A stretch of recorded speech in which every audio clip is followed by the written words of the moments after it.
He llevado una vida sin dientes, pensó. Nunca he mordido nada, porque estaba esperando, me estaba reservando para más adelante, y acabo de darme cuenta de que mis dientes han desaparecido. Esta es una frase célebre del libro La Edad de la Razón, que explora una idea central de la filosofía de Sartre: el ser humano es libre en sus elecciones. Sin embargo, esa misma libertad también es lo que lo condena. La novela es un retrato del potencial que nunca llega a realizarse y debate constantemente la idea de la libertad, mostrando cómo puede convertirse en una trampa, cómo la ilusión de tener posibilidades infinitas puede impedirnos crear algo, mientras esperamos lo ideal en un mundo lleno de posibilidades en el que somos libres para elegir. Pero primero, comencemos con un breve resumen de la historia. Conocemos a Mathieu, un profesor de filosofía que vive en París, cuando descubre que su amante, Marcel, una mujer reservada y solitaria, ha quedado embarazada. Mientras busca dinero para que ella pueda abortar, también lucha contra su propia indecisión e inseguridad. La novela nos sumerge en 3 días de la vida de Mathieu, una vida que no solo le produce una profunda insatisfacción, sino que además está perdiendo rápidamente el control. Durante esos 3 días, apenas duerme, bebe demasiado, pide dinero a todas las personas que conoce e incluso cambia de opinión alrededor de una docena de veces acerca del matrimonio o del aborto, para finalmente no hacer absolutamente nada. La historia comienza cuando se encuentra en el umbral de lo que, irónicamente, llama la Edad de la Razón. Este tema se refleja tanto al principio como al final de la novela. Todo lo que ocurre entre ambos momentos es, simplemente, una explicación de su paso por ese umbral. A lo largo de la historia vemos que su vida está llena de posibilidades, pero él siempre se niega a elegir. Nunca toma ninguna de ellas a menos que sienta que su corazón está completamente comprometido. Se enorgullece de no tener compromisos ni obligaciones que puedan, de algún modo, limitarlo y atraparlo, pero esto tiene como precio precisamente las cosas que realmente desea. Su idealismo lo ciega y le hace pensar que puede tener una vida perfecta e impecable.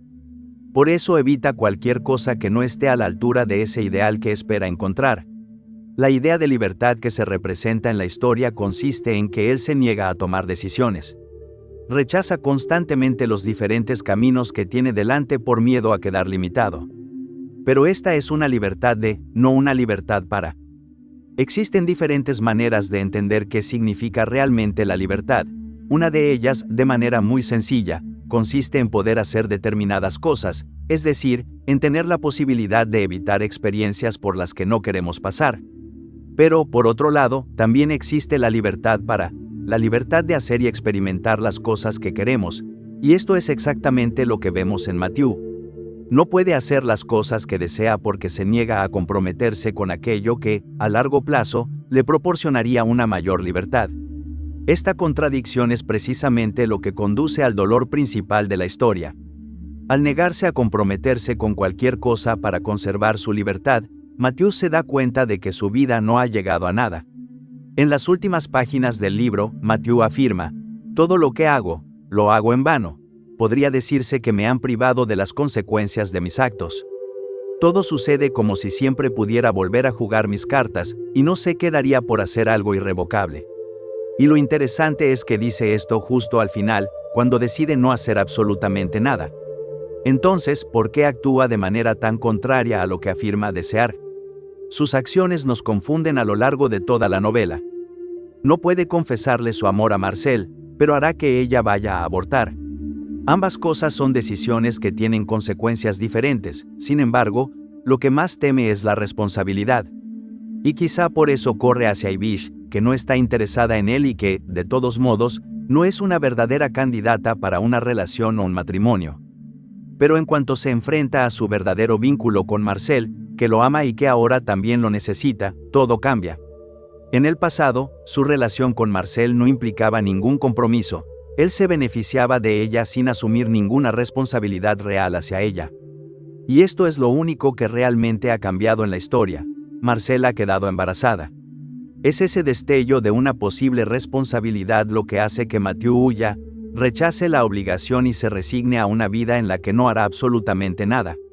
Para él, esto es la edad de la razón, pero en realidad es una máscara para algo completamente irracional: el miedo a vivir. Mientras Matthew cree que cualquier tipo de compromiso supone una pérdida de libertad, al mismo tiempo, al negarse a tomar decisiones reales, también se está negando a vivir su propia vida. Es evidente que hay muchísimo potencial en él que nunca llega a realizarse. Existe tanto dentro de él que nunca llega a convertirse en realidad porque se niega a comprometerse con un solo camino. Evita tomar cualquier decisión hasta encontrar ese ideal, pero, al hacerlo, básicamente deja que toda su vida se desperdicie. Sin embargo, el compromiso es necesario para alcanzar una verdadera libertad. Tenemos la libertad de elegir en la vida, pero esa libertad solo puede hacerse realidad cuando tomamos decisiones y elegimos conscientemente cómo queremos moldear nuestra vida. Esto nos muestra que quizá deberíamos considerar los compromisos como raíces y no como cadenas. Es como el dicho de que especializarse en algo puede limitarnos temporalmente, pero en realidad abre nuestras opciones más adelante. Nos proporciona más posibilidades y más libertad precisamente porque nos comprometemos con algo. Matthew tiene muchísimo talento y potencial, pero todo se desperdicia, y quizá eso es lo que hace que el final del libro resulte tan amargo. Podemos verlo a través de la sucesión de todas sus pequeñas decisiones. No tenía por qué terminar de esa manera. Él lo llama llegar a la edad de la razón, pero resulta irónico, porque su comportamiento tiene muy poco de razonable. La razón implicaría vivir honestamente de acuerdo con el propio carácter. Sin embargo, Matthew y todos los demás personajes de la historia dicen constantemente una cosa mientras sus acciones expresan exactamente lo contrario. Están constantemente en guerra consigo mismos, atrapados entre sus verdaderos deseos y las mentiras que se cuentan para evitar cualquier tipo de responsabilidad en la vida. En última instancia, Matthew tiene miedo de cometer un error, de asumir responsabilidades que no sea capaz de cumplir. Sin embargo, esto tiene como precio que nunca llegue a realizar plenamente su potencial y que termine conformándose con una vida de decepción. Matthew cree tanto en su propio potencial que lo que más teme es terminar siendo una persona común y corriente. Y este es un tema muy común, uno que vemos con frecuencia en este tipo de personajes intelectuales e idealistas. Se esconden de la vida dentro de sus propias mentes, donde pueden creer que tienen un enorme potencial.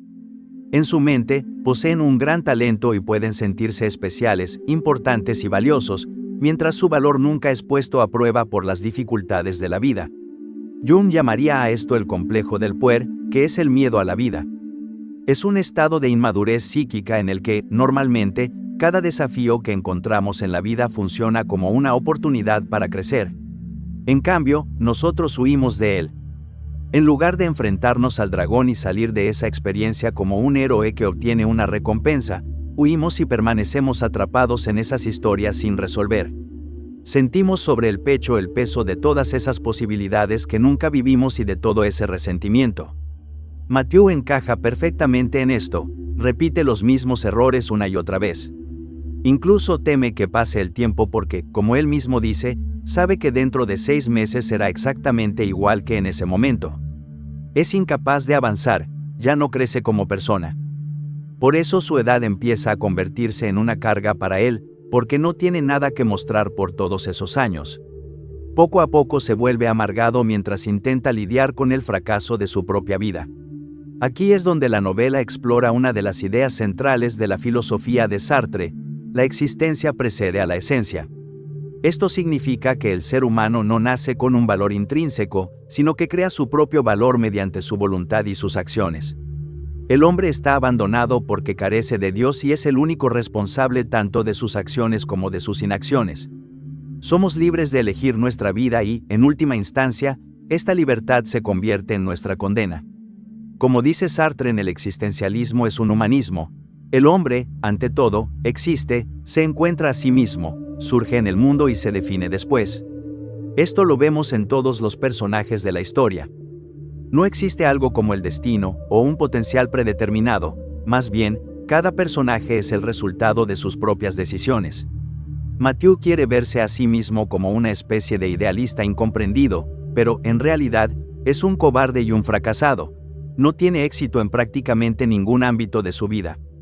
Y, sin duda, la gente piensa mal de él, especialmente después de que va de un lado a otro rogando y robando dinero a las personas que conoce para poder hacer que su propio hijo no nazca. Constantemente se cuestiona a sí mismo y se desmorona frente a las personas que quiere, afirmando que no sabe lo que quiere. Creo que esa es precisamente la llamada de atención que pretende provocar este libro. Una de las novelas de Hermann Hesse que más me ha llamado la atención tiene, de hecho, muchas similitudes con La Edad de la Razón. Sin embargo, siempre me ha resultado muy interesante el tono de la narración, porque parece tener un tono burlón, pero al mismo tiempo reconfortante. La narración se ríe del personaje una y otra vez, de la seriedad con la que se toma a sí mismo, de cómo lucha consigo mismo y de cómo huye de todo lo que la vida le presenta. La Edad de la Razón tiene ese mismo trasfondo. Incluso el propio título es irónico, pues lo único que vemos es a todos los personajes actuando de manera irracional a lo largo de la historia. Y el párrafo final del libro no hace más que resaltar esta ironía. La historia termina así, bostezó. Había terminado el día y también había terminado con su juventud. De hecho, diversas morales bien educadas ya le habían ofrecido discretamente sus servicios.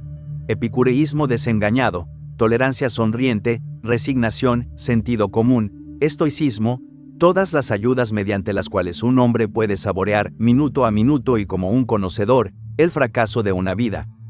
Tanto en La Edad de la Razón como en la otra novela mencionada, llegamos a un punto en el que los personajes se ríen de sí mismos al darse cuenta de lo seriamente que se habían tomado y comprenden que, en realidad, nada importa. Son libres, pero aquello mismo que los restringe es la identidad que han construido para sí mismos. La otra novela termina con una nota de esperanza. Vemos que quizá el protagonista realmente pueda cambiar. Sin embargo, La Edad de la Razón termina con una nota mucho más pesimista. A pesar de que Matthew tiene una última oportunidad para cambiar realmente su manera de actuar y conseguir todo lo que desea, el final del libro lo muestra rindiéndose. Lo muestra sin tomar ninguna medida y, en última instancia, consolándose con las peores herramientas posibles, sabiendo que él mismo ha preparado su propia situación y que ahora quiere vivir con las consecuencias. Esta obra se siente como un golpe incómodo, parecido a esas historias que nos contaban cuando éramos niños, relatos aleccionadores que intentaban enseñarnos lecciones morales mediante consecuencias exageradas del mal comportamiento. La Edad de la Razón se parece mucho a una versión adulta de ese tipo de historias. Muchas veces, aquello que nos mantiene estancados es la duda.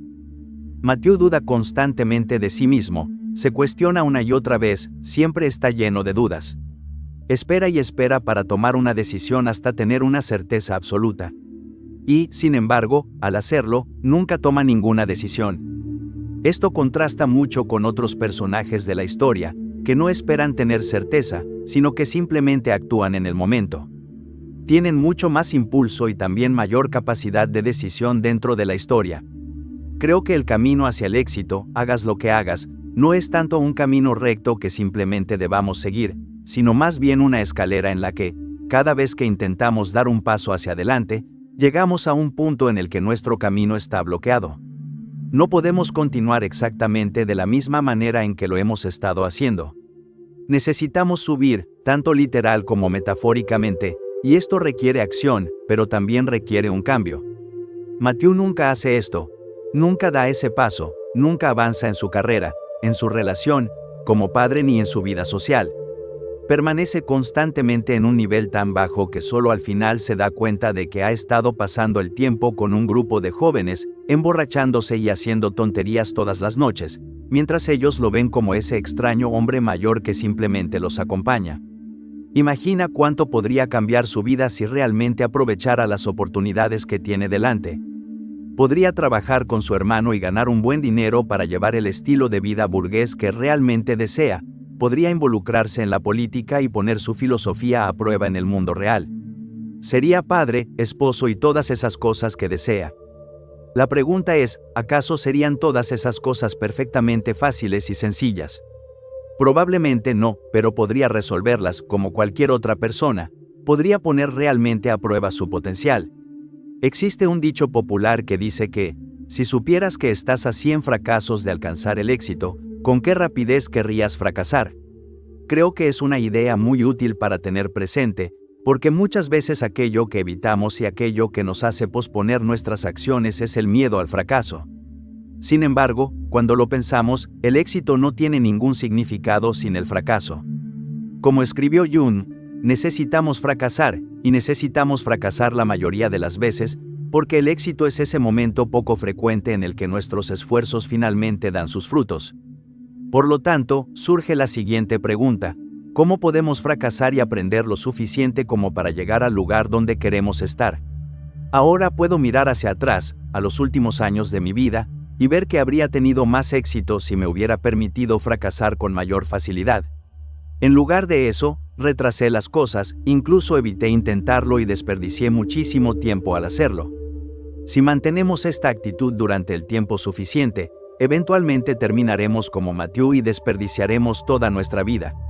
Para resumir, La Edad de la Razón es una historia aleccionadora que expresa la filosofía de Sartre: somos la suma de nuestras decisiones. Y para que la vida tenga algún significado, primero debemos crearlo mediante nuestras acciones. No existe la perfección, y el idealismo es una trampa intelectual que puede impedirnos vivir realmente nuestra vida. Mathieu encaja perfectamente en el arquetipo de Jung del puera aeternus, el niño eterno, porque constantemente huye de toda responsabilidad y compromiso. Para él esto es libertad, pero en lugar de libertad termina sin nada, con su propio potencial desperdiciado y, en sus propias palabras, una vida fracasada disfrazada bajo la máscara irónica de la razón. A través de La Edad de la Razón, Sartre señala la trampa en la que tantas personas caen. Y a través de la historia de Mathieu vemos cómo cometemos los mismos errores en nuestra propia vida. Vivimos desde el miedo y lo justificamos mediante la resignación, la tolerancia y el pesimismo. Y él se burla de todo esto. Prácticamente se ríe de Mathieu y del lector, que encuentra partes de sí mismo cobrando vida en la historia. Son historias como esta las que te hacen reír de la vida, de lo absurdo que resulta todo y de cómo nos tomamos a nosotros mismos tan en serio cuando, en realidad, nada de esto importa. Mathieu comienza la historia sintiendo que es alguien muy importante, que tiene muchísimo talento y potencial, y quizá realmente los tenga. Pero al final solo está definido por sus acciones y se da cuenta de que no es nada. Es la identidad restrictiva que ha construido la que lo mantiene atrapado, la que le impide realmente elegir, actuar y ser libre. Como dice Mathieu, he llevado una vida sin dientes. Ha pasado toda su vida esperando, y nunca ha mordido nada. Esto también me recuerda a Hamlet, de Shakespeare. Hamlet sabe que debe actuar, pero queda atrapado en la duda, el análisis y todas las posibilidades de lo que podría ocurrir. Después de que el fantasma de su padre le pide vengar su asesinato, no actúa inmediatamente. Empieza a cuestionarse si el fantasma dice la verdad, cuáles serían las consecuencias de matar a Claudio, y si realmente estaría justificado hacerlo. Esa incapacidad para actuar con decisión termina convirtiéndose en uno de los conflictos centrales de la obra. Y, aunque Hamlet finalmente actúa, existe una semejanza importante con Mathieu. Ambos quedan atrapados en sus propias dudas y permiten que la reflexión sustituya a la acción.